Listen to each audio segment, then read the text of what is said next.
Hi everyone, ഇന്ന് ഞാനൊരു super tasty മെഴുക്കുവരട്ടിയുടെ recipe ആയിട്ടാണ് വന്നിരിക്കുന്നത്. ഇതിൽ ഞാനൊരു സ്പെഷ്യൽ ഇൻഗ്രീഡിയൻറ്റ് ആഡ് ചെയ്ത് കൊടുക്കുന്നുണ്ട്. നിങ്ങളെല്ലാവരും വീഡിയോ കാണുന്ന റെസിപ്പി ട്രൈ ചെയ്ത് നോക്കുകയും വേണം. അപ്പോൾ ഇന്നത്തെ സ്പെഷ്യൽ ഇൻഗ്രീഡിയൻറ്റ് എന്താണെന്ന് അറിയാൻ നമുക്ക് വീഡിയോ കാണാം. അപ്പോൾ റെസിപ്പിക്ക് ആവശ്യമായ കാര്യങ്ങൾ എന്തൊക്കെയാണെന്ന് നോക്കാം. മുളക് പൊടി, മഞ്ഞൾപ്പൊടി, കുരുമുളക് പൊടി, ഗരം മസാല, വെളുത്തുള്ളി, പിന്നെ നമ്മുടെ സ്പെഷ്യൽ ഇൻഗ്രീഡിയൻ്റ് ആണ് ഉണക്കക്കൊഞ്ച്. അത് നമ്മൾ വൃത്തിയാക്കി എടുക്കണം. പിന്നെ ഇതാ ഒരു പകുതി കോളിഫ്ലവർ, ഒരു വലിയ കോളിഫ്ലവറിൻ്റെ പകുതിയാണ് ചൂടുവെള്ളത്തിലിട്ട് നന്നായിട്ട് കഴുകി വൃത്തിയാക്കി വെച്ചേക്കാണ്. പിന്നെ ഇതാ ഒരു മീഡിയം സൈസ് സവാള നന്നായിട്ട് ക്യൂബ് സൈസിൽ കട്ട് ചെയ്ത് വെച്ചേക്കാണ്. പിന്നെ ഇതാ ക്യാപ്സിക്കം, ഒരു ക്യാപ്സിക്കമാണ് കട്ട് ചെയ്ത് വെച്ചേക്കാണ്. ആവശ്യത്തിന് ഉപ്പ്, ആവശ്യത്തിന് വെളിച്ചെണ്ണ. ഇനി നമുക്ക് ഈ ഉണക്ക കൊഞ്ച് നന്നായിട്ട് വറുത്ത് വാലും തലയൊക്കെ കളഞ്ഞ് റെഡിയാക്കി എടുക്കാം. ഇതാ ചൂടായി വരുമ്പോഴത്തേക്ക് നമുക്ക് ആ ഉണക്ക കൊഞ്ച് ആഡ് ചെയ്ത് കൊടുത്ത് നന്നായിട്ട് ഇളക്കി കൊടുക്കണം. ഒരു 2-3 മിനിറ്റ് ഇളക്കി കൊടുക്കണം. നന്നായിട്ട് റെഡ് കളറിലാവുന്ന വരെ ഇളക്കി കൊടുക്കണം.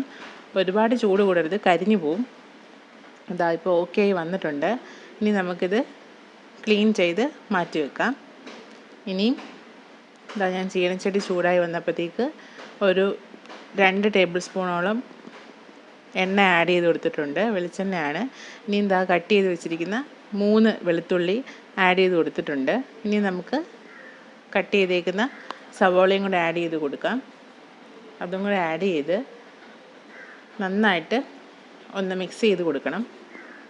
എന്നിട്ട് കുറച്ച് ഉപ്പും കൂടെ ആഡ് ചെയ്ത് ഒന്ന് വഴണ്ട് വരുന്നവരെ വെയിറ്റ് ചെയ്യാം. നമുക്ക് ഉപ്പ് ആഡ് ചെയ്ത് കൊടുത്തിട്ടുണ്ട്. നന്നായിട്ടൊന്ന് മിക്സ് ചെയ്ത് വരണ്ട് വരുന്നവരെ വെയിറ്റ് ചെയ്യാം. ഇപ്പോൾ ഇതാ ഓക്കെ ആയി വന്നിട്ടുണ്ട്. ഈ ഒരു പരുവാകുമ്പോഴത്തേക്ക് ക്യാപ്സിക്കം ആഡ് ചെയ്ത് കൊടുക്കുക. എന്നിട്ട് ഉള്ളിയും ക്യാപ്സിക്കവും കൂടെ നന്നായിട്ടൊന്ന് മിക്സ് ചെയ്തെടുക്കണം. ഇനി നമുക്ക് ഇതിലേക്ക് കോളിഫ്ലവറും കൂടെ ആഡ് ചെയ്ത് കൊടുക്കാം. അപ്പോൾ ഞാൻ കോളിഫ്ലവർ ആഡ് ചെയ്ത് കൊടുക്കുകയാണ്. ഇനി ഉള്ളിയും കോളിഫ്ലവറും ക്യാപ്സിക്കവും കൂടെ നന്നായിട്ട് മിക്സ് ചെയ്ത് കുറച്ച് നേരം ഒന്ന് വഴറ്റിയ ശേഷം എല്ലാം കൂടെ നന്നായിട്ട് ചേർത്ത് വെച്ച് അടച്ച് വെച്ച് നന്നായിട്ട് വാടി വരുന്നവരെ ഒന്ന് വെയിറ്റ് ചെയ്യാം. അടച്ച് വെച്ചിട്ടുണ്ട്.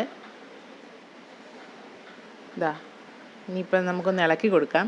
ഇടയ്ക്കൊന്ന് ഇളക്കി കൊടുക്കണം, അല്ലെങ്കിൽ അടി പിടിക്കും. ഇപ്പോൾ ഇതാ ഒന്ന് വാടി വന്നിട്ടുണ്ട്. നിങ്ങൾക്ക് കാണാൻ പറ്റുന്നില്ലേ? കണ്ടോ? ഇതാ ഒന്ന് വാടി വന്നിട്ടുണ്ട്. ഇനി നന്നായിട്ട് കുറച്ചും കൂടെ നല്ല രീതിയിലാവണം. എന്നിട്ട് വേണം നമുക്ക് ഇതൊക്കെ മസാലാസൊക്കെ ആഡ് ചെയ്ത് കൊടുക്കാൻ. ഇനി നമുക്ക് മഞ്ഞൾപ്പൊടിയൊക്കെ ആഡ് ചെയ്ത് കൊടുക്കാം. മഞ്ഞൾപ്പൊടി ഇതാ ഒരു 1/4 ടീസ്പൂണോളം ആഡ് ചെയ്തിട്ടുണ്ട്. അത് നന്നായിട്ടൊന്ന് മിക്സ് ചെയ്യണം. മിക്സ് ചെയ്തെടുക്കുക. ആ മഞ്ഞൾപ്പൊടിയുടെ ഒരു കുത്തൽ പോലില്ലേ, അതൊന്ന് നന്നായിട്ടൊന്ന് ഇളക്കിയെടുക്കുമ്പോഴത്തേക്ക് ആ ഒരു കുത്തൽ മണം കിട്ടും. അപ്പോഴത്തേക്ക് നമുക്കിനി മുളക് പൊടിയും കൂടെ ചേർത്ത് കൊടുക്കാം. കുറച്ച് മുളക് പൊടി ഞാൻ ചേർക്കുന്നുള്ളൂ. കുരുമുളകാണ് ഏറെ ചേർക്കുന്നത്. ഒരു 1/4 ടീസ്പൂൺ മുളക് പൊടി ചേർത്തിട്ടുണ്ട്. ഇനി അതും കൂടെ നല്ല രീതിയിലൊന്ന് മിക്സ് ചെയ്തെടുക്കണം. എല്ലാ ഭാഗത്തും നല്ല രീതിയിലെത്തുക.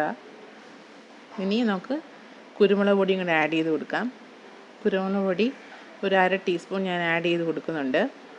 നിങ്ങളുടെ ആവശ്യത്തിന്, നിങ്ങളുടെ സ്പൈസസൊക്കെ നിങ്ങളുടെ ഇഷ്ടത്തിന് അനുസരിച്ച് മാറ്റി കൊടുക്കാം കേട്ടോ. ഇനി എന്താ എല്ലാം കൂടെ ഒന്ന് മിക്സ് ചെയ്ത ശേഷം ഇനി ഗരം മസാലയും കൂടെ ആഡ് ചെയ്ത് കൊടുക്കണം. ഗരം മസാല ഒരു 1/4 ടീസ്പൂൺ മതിയാവും. ഒരുപാടങ്ങ് ഇത് വേണ്ട. ആ ഒരു ഫ്ലേവർ കിട്ടാനായിട്ട് ഞാൻ 1/4 ടീസ്പൂൺ ഗരം മസാലയും കൂടെ ആഡ് ചെയ്തിട്ടുണ്ട്. എന്നിട്ട് നന്നായി മിക്സ് ചെയ്തെടുക്കുക. ഇനി എല്ലാം കൂടെ ചേർത്ത് വെച്ച് നന്നായിട്ട് വെന്ത് വരണം അതിന്. അപ്പോൾ എല്ലാം കൂടെ ചേർത്ത് വെച്ച് നമുക്ക് അടച്ച് വെച്ച് കുറച്ച് സമയം വേവിച്ച് എടുക്കാം. അടച്ച് വെച്ചിട്ടുണ്ട്. നന്നായിട്ട് വെന്ത് വരട്ടെ. ഇടയ്ക്കിടയ്ക്ക് നിങ്ങൾ ഇളക്കി കൊടുക്കണം, അല്ലെങ്കിൽ അടി പിടിക്കും. ഇതാ ഇപ്പോൾ ഒന്ന് നന്നായിട്ട് ഇളക്കി കൊടുത്തതിന് ശേഷം വീണ്ടും നമുക്ക് ഒന്നുകൂടെ അടച്ച് വെച്ച് വേവിച്ചെടുക്കാം. അടച്ച് വെച്ചിട്ടുണ്ട്. ഇപ്പോൾ ഏകദേശം ഓക്കെ ആയി വന്നിട്ടുണ്ട്. കണ്ടോ? നന്നായിട്ട് വെന്ത് വന്നിട്ടുണ്ടോ നോക്കണം. ഉപ്പൊക്കെ ഉണ്ടോ എന്ന് നിങ്ങൾ നോക്കണം, അല്ലെങ്കിൽ ആഡ് ചെയ്ത് കൊടുക്കണം. ഒരുപാട് എരിവൊന്നും ആവശ്യമില്ലല്ലോ. ഇനി ഇതാ ക്ലീനാക്കി വെച്ചേക്കുന്ന ഉണക്കക്കൊഞ്ച് ഞാൻ മിക്സ് ചെയ്ത് കൊടുക്കുകയാണ്. നിങ്ങൾക്ക് ഒരുപാട് വേണമെങ്കിൽ അങ്ങനെ ചേർത്ത് കൊടുക്കുക. ഇപ്പം ഞാൻ കുറച്ച് ക്വാണ്ടിറ്റിയല്ല കാണിക്കുന്നുള്ളൂ, അതുകൊണ്ടാണ് ഇത്രയും ചേർത്ത് കൊടുക്കുന്നത്. കൊഞ്ചിന് ഫ്ലേവർ ഒരുപാട് ആവശ്യമുണ്ടെങ്കിൽ അത്ര നിങ്ങൾക്ക് ചേർത്ത് കൊടുക്കുക. ഇത് നല്ല ടേസ്റ്റാണ്. ഇനി നമുക്ക് ഒരു 2 മിനിറ്റോളം ഒന്ന് അടച്ചു വെച്ച് ചെറിയ തീയിൽ ഇട്ട് കൊടുക്കാം. അപ്പോൾ ഇതാ ഏകദേശം ഓക്കെ വന്നിട്ടുണ്ട്. ഇനി നമുക്ക് ഒന്നും കൂടെ നന്നായി ഒന്ന് മിക്സ് ചെയ്തെടുക്കണം. ഇത് ചോറിൻ്റെ കൂടെയൊക്കെ നല്ല ടേസ്റ്റി ആയിട്ടുള്ളൊരു മെഴുക്കുവരട്ടിയാണ്. നിങ്ങളെല്ലാവരും ട്രൈ ചെയ്ത് നോക്കണം. ഞാൻ എന്താ സെർവിങ് ഡിഷിലോട്ടാക്കി കൊണ്ടുവന്നിട്ടുണ്ട്. നിങ്ങൾക്ക് വീഡിയോ ഇഷ്ടമായാൽ ലൈക്ക് ചെയ്യാനും ഷെയർ ചെയ്യാനും മറക്കരുത്. ഇതുവരെ ചാനൽ സബ്സ്ക്രൈബ് ചെയ്യാത്തവർ ചാനൽ സബ്സ്ക്രൈബ് ചെയ്ത് എന്നെ സപ്പോർട്ട് ചെയ്യണം. അപ്പോൾ പുതിയൊരു വീഡിയോയിൽ നമുക്ക് അടുത്ത ദിവസം വീണ്ടും കാണാം.